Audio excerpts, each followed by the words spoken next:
కేటాయించారు. అది మనమంతా కనీసం వారు రాసిన పుస్తకాలు ఏదో ఒక రూపంగా మనం చదవాలి. అది మనలో తీసుకొని అది ఆచరణయోగ్యమైన విషయాలైతే మనం ఆచరించాలి. అది స్థాయిని బట్టి. ఈ విధంగా అయితే మనం ఎప్పుడైతే చేసుకుంటూ పోతామో మన ఊరు, మన గ్రామం, మన మండలం, మన తాలూకా, మన జిల్లాతో పాటు మన దేశం కూడా అభివృద్ధి చెందుతుంది. స్పష్టంగా చెప్పారు. ఆర్థిక అసమానత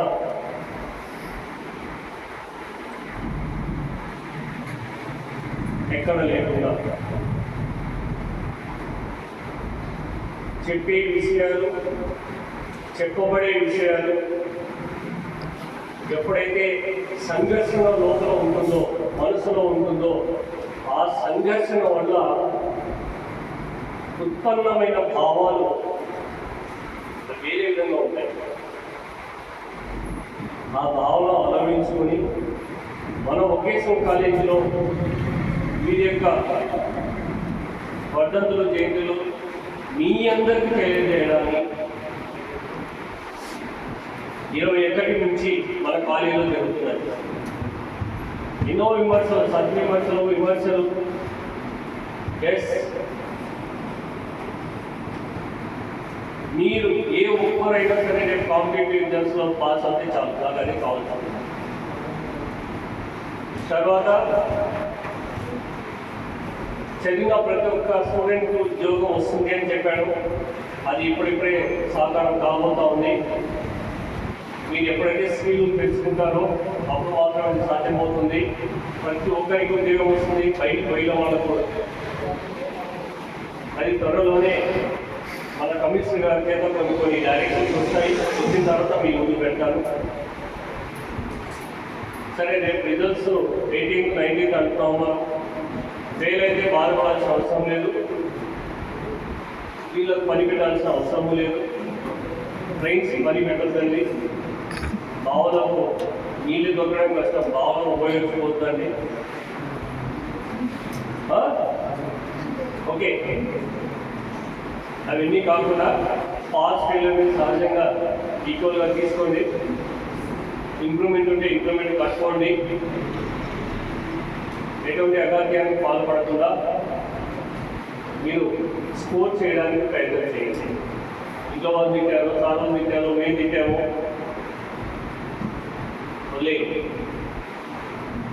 మనిషిగా జీవించాలి అంటే కొన్ని ఆటుపోట్లు తప్ప ఆటుపోట్లు పడాలి కూడా.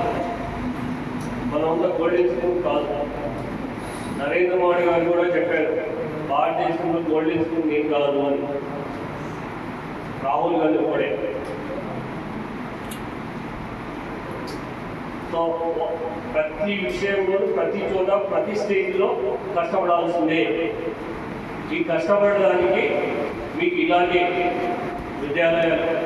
విశ్వవిద్యాలయాలు చాలా ఉన్నాయి. ముందు ఇంకా మీరు డెవలప్ కావాలి. ఆ డెవలప్ అవుతేనే మీరు సమాజంలో తలవెత్తి తిరగడానికి సాధ్యమవుతుంది. వారి గురించి చెప్పుకుంటూ పోతే చాలా ఉన్నాయి.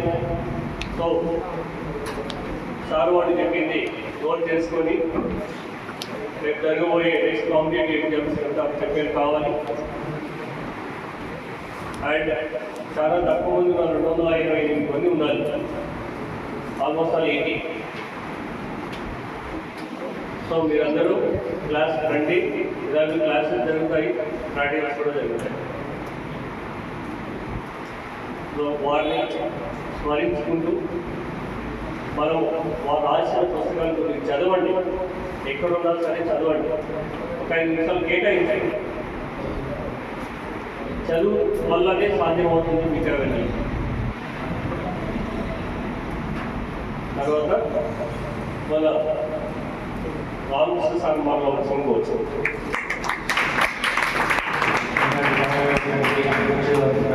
ప్రిన్సిపాల్ డాక్టర్ నాగస్వామి నాయక్ గారు, అలాగే సీనియర్ లెక్చరర్స్, విద్యార్థులు గుడ్ మార్నింగ్ వాళ్ళకు. ఈరోజు ఒక శుభదినము. డాక్టర్ బిఆర్ అంబేద్కర్ గారి జన్మదినోత్సవం జరుపుకుంటున్నాము. అసలు భారత రాజ్యాంగం అంటే ఏమి ఎవరైనా చెప్పగలరా? మీరు రాజ్యాంగ దినోత్సవం జరుపుకుంటున్నాము, రిపబ్లిక్ డే కూడా జరుపుకుంటున్నాం. భారత రాజ్యాంగం గురించి ఒక వర్డ్గా చెప్పగలరా? ఫర్ ఎగ్జాంపుల్ ఇప్పుడు గవర్నమెంట్ లొకేషన్ చదువుతున్నారు కదా మీరు, మనకు 7 గ్రూపులు ఉన్నాయి. ఓకే, సో ఈజీగా మనం ఈ పర్సన్ ఈ గ్రూప్ సంబంధించిన ఎలా ఐడెంటిఫై చేస్తాం? యూనిక్. Okay, unique. మీరు కాబట్టి ఈజీగా ఈ స్టూడెంట్ ఏ గ్రూప్లో చదువుతున్నాడు అని రికగ్నైజ్ చేయగలుగుతారు. ఓకే, సో ఈ కార్యాలయంలో చేరిన తర్వాత కొన్ని విధి విధానాలు ఉన్నాయి. అలానే విధి విధానాలతో పాటు స్టూడెంట్స్ హక్కులు ఉంటాయి. ఓకే, సో ఈ విధి విధానాల వల్ల ఈజీగా కాలేజీని జరపడంటే పక్కకు జరపడం కాదు, కాలేజీలో జరిగే పాఠాలు కానీ వివిధ రకాలైన అంశాలను సులభంగా జరుపుకోవడానికి అవకాశం ఉంది. అలానే మనకు 1950లో భారతదేశాన్ని ఇంత చిన్న క్యాంపస్ ఉన్న ఇన్స్టిట్యూషన్నే నడపడానికి కొన్ని రూల్స్ అండ్ రెగ్యులేషన్స్ ఉన్నాయి. మరి భారతదేశాన్ని నడపడానికి ఏమేమి రూల్స్ కావాలి? ఓకే, ఏమేమి రూల్స్ కావాలి? ఎలా? ఇంతమంది విభిన్న జాతులు, విభిన్న మతాలు ఉన్నాయి, వాళ్ళని ఎలా ఒక గాడిలో పెట్టి ఎవరికి ఇబ్బంది పడకుండా జీవనము సాధించాలి అని ప్రీ ఇండిపెండెన్స్ అప్పటి నుంచే మేధావులు అనలైజ్ చేసుకున్నారు. ఓకే, సో భారత రాజ్యాంగంలో మనకు మొట్టమొదటిగా హక్కులు ఉన్నాయి. ప్రతి ఒక్క భారతీయుడు ఎలా జీవించాలి, ఏ హక్కుతో జీవించాలి, తర్వాత ఈ హక్కులతో పాటు బాధ్యతలు కూడా పొందుపరిచారన్నమాట. ఓకే, సో హక్కులు ఉంటే సరిపోదు అన్నమాట, బాధ్యతలు ఉండాలన్నమాట. ఫర్ ఎగ్జాంపుల్ మీరు రోడ్ మీద పోతున్నారు. ఓకే, సో భారతదేశంలో రూల్ ఏమంటే లెఫ్ట్ సైడే పోవాలి. పొరపాటు రైట్ సైడ్ నుంచి పోతున్నాం అనుకో, ఏమవుతుంది? అప్పుడు యాక్సిడెంట్ కాకుండా ఉన్నాయా? లెఫ్ట్ సైడ్ లో ప్రయాణం చేయడం రూల్ అనమాట భారతదేశంలో. అదే అమెరికాలో అయితే రైట్ సైడ్ పోతాం. ఓకే, సో అది కొన్ని విధి విధానాలు ఉంటాయి. రైట్ సైడ్ పోతే యాక్సిడెంట్ అవుతుంది భారతదేశంలో. అలాగనే రోడ్ రూల్స్ పాటించినట్టే భారతదేశంలో ప్రతి ఒక్క భారతీయుడు హక్కు ఉంది. హక్కుతో పాటు బాధ్యతలు కూడా ఉన్నాయన్నమాట. ఈ విధి విధానాలన్నీ భారత రాజ్యాంగంలో పొందుపరిచారు. భారత రాజ్యాంగ రచనలో 286 మంది సభ్యులు ఉన్నారు. ఎంతమంది? 286 మంది సభ్యులు ఉన్నారు. ప్రతి నిష్ణాతులైన సభ్యులు అన్నమాట. వాళ్ళలో వారి అంశాలను, విధి విధానాలు పొందుపరిచిన అంశాలకు మెయిన్గా డ్రాఫ్టింగ్ చైర్మన్ ఎవరంటే డాక్టర్ బిఆర్ అంబేద్కర్ గారు. వారి ద్వారా ప్రతి ఒక్క పౌరుడు ఎలా జీవించాలి, వివిధ అంశాల గురించి క్షుణ్ణంగా పరిశీలించి ఇంప్లిమెంట్ చేశారన్నమాట. దానికి డ్రాఫ్టింగ్ ఆఫ్ ద కాన్స్టిట్యూషన్ అంట. దానికి చైర్మన్ ఎవరంటే డాక్టర్ బిఆర్ అంబేద్కర్ గారు. చాలా మేధావులు అన్నమాట. వారు ప్రపంచంలో ఉన్న అన్ని దేశాల రూల్స్ అండ్ రెగ్యులేషన్స్ వారు చదివి భారతీయులకు ఎలా ఉపయోగపడుతుంది, భారతీయుల జీవన విధానానికి రాజ్యాంగం ఎలా ఉపయోగపడుతుంది అని అనలైజ్ చేసుకొని ఈ మేధావుల ఇంప్లిమెంటేషనే భారత రాజ్యాంగం. రాజ్యాంగానికి మనము డ్రాఫ్టింగ్ చైర్మన్ అంటాం డాక్టర్ బిఆర్ అంబేద్కర్. సో వారి వల్ల ఇప్పుడు మనము సుఖంగా హ్యాపీగా సొసైటీలో జీవన విధానాన్ని సాగిస్తున్నాము. మనకు చదువులో కానీ ఉద్యోగంలో కానీ సుఖంగా హ్యాపీగా జీవిస్తున్నాము. సో మీరు కూడా కొన్ని అంశాలను తెలుసుకోండి. ఆల్రెడీ మీకు 10th క్లాస్లోనే భారత రాజ్యాంగంలో కొన్ని అంశాలు మీరు తెలుసుకునేటారు. మరి మీరు ఎగ్జామినేషన్స్ అప్పుడు నేర్చుకున్న తర్వాత, అప్పుడు చదివిన తర్వాత బాధ్యతతో విద్యార్థి ఎలా మెలగాలో అలా నేర్చుకుంటే మీరు మంచి జాబ్లో మీరు చదివిన చదువుకు సాధనత చేకూర్చి మంచి ఉద్యోగంలో సాధిస్తారని ఆశిస్తున్నాను.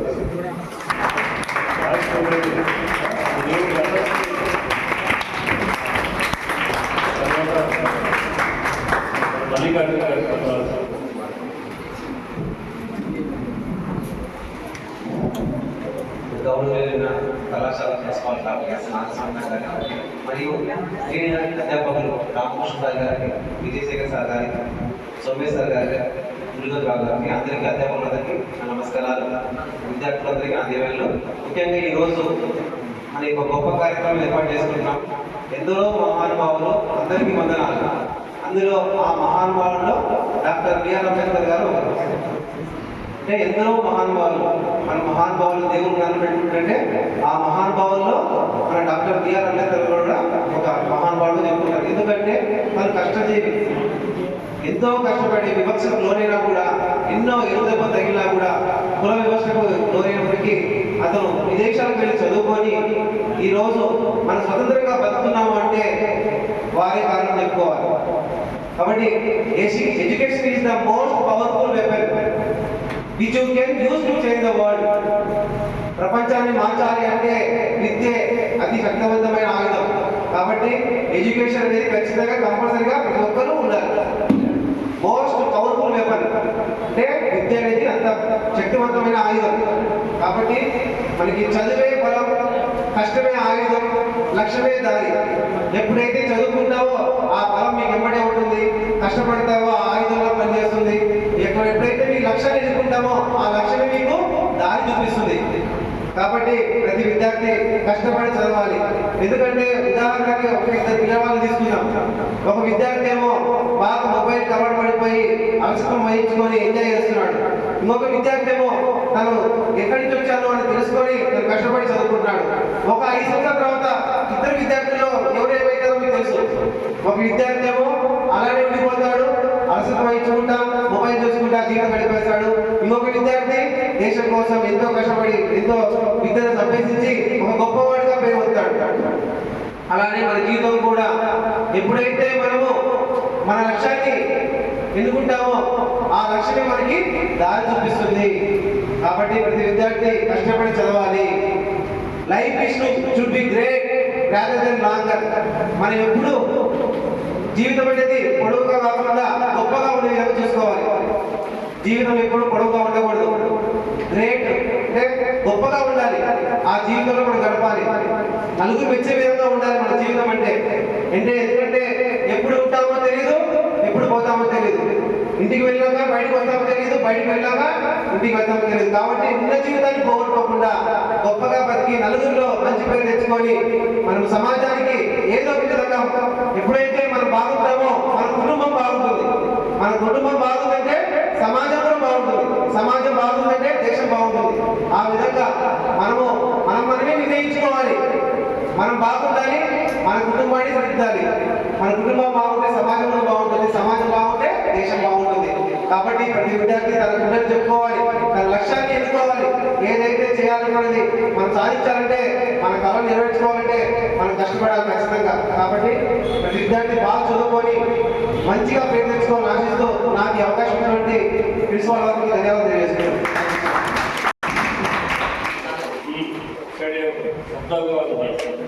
తర్వాత అనుభూతి గారికి మాట్లాడుతున్నారు. ప్రిన్సిపాల్ డాక్టర్ నాగస్వామి నాయక్ గారు, మరి సీనియర్ లెక్చరర్స్, సో విద్యార్థులు, మన డాక్టర్ బిఆర్ అంబేద్కర్ గారు నవ సమాజాన్ని స్థాపించారు. అంటే for the people, by the people, of the people, అంటే ప్రజల చేత ప్రజల కొరకు ఏర్పాటు చేసుకున్న ప్రజాస్వామ్యం. ఇవాళ మనము ఇంత స్వతంత్రంగా బతుకున్నామంటే ఈ రాజ్యాంగాన్ని బ్రిటిషర్లు ప్రతిపాదించారు. ఇప్పుడు 1935లో ఒక రాజ్యాంగాన్ని ప్రతిపాదించారు, British rules and law. So దాన్ని మాడిఫికేషన్ చేసి వివిధ దేశాల్లో ఉన్నటువంటి ఫెసిలిటీస్ని తీసుకొని ప్రాథమిక హక్కులు, ప్రాథమిక విధులు, డిఫరెంట్ ఆర్టికల్ 21A విద్యా హక్కు, ప్రతి ఒక్కరూ చదువుకోవాలి, ఎదగాలి. అంటే 6 నుండి 14 సంవత్సరాల వరకు ప్రతి ఒక్కరూ చదువుకోవాలి. మరి మహిళలకు రిజర్వేషన్, మరి ఆర్టికల్ 14 ప్రకారం రాష్ట్రపతి అయినా, ప్రధానమంత్రి అయినా, సామాన్య మానవుడైనా అందరూ సమానమే.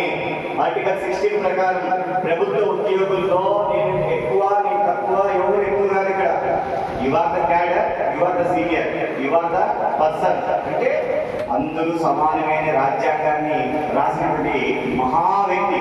మరి ఇప్పటికీ కొన్ని చోట్ల డిస్ప్యూట్స్ ఉన్నాయి కదా సార్ అంటే ఉన్నాయి, మన మనుషులు కదా, ఒకటి ఎదుగుతా ఉంటే ఇంకోటికి నచ్చదు. ఇంకా రాజ్యాంగం రూల్స్ ఉన్నాయంటే డెఫినెట్లీ ఉన్నాయి. అంటే ఎలా ఉన్నాయి అంటే కొన్ని రకాలుగా మీకు చెప్పినట్టు